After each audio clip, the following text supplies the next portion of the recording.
श्री स्वामी समर्थ। सर्व स्वामी भक्तांचे या चॅनलवरती मनापासून स्वागत आहे। आज तिसरा सोमवार आणि पौर्णिमा सुद्धा आहे, तर या निमित्ताने हा एक उपाय तुम्ही रात्री नक्की करा। सोमवारी भगवान शंकराच्या मूर्तीसमोर लवंग आणि थोडा कापूर ठेवा। यानंतर ओम नमः शिवाय या मंत्राचा 21 वेळा जप करा। नाम जप केल्यावर लवंग आणि कापूर दोन्ही तळ हातावर घ्या आणि आपली मूठ घट्ट बंद करा आणि आपल्या सर्व समस्या देवासमोर बोला।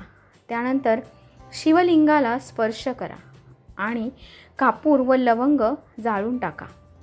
यामुळे महादेव तुमच्या सर्व इच्छा पूर्ण करतील। तर आज तुम्ही कधी पण दिवसभरात करू शकता, रात्री केलं तर उत्तमच आहे। आणि हा व्हिडिओ तुम्हाला कसा वाटला नक्की कळवा आणि सर्व स्वामी भक्तांनी कमेंटमध्ये श्री स्वामी समर्थ लिहायला विसरू नका। श्री स्वामी समर्थ।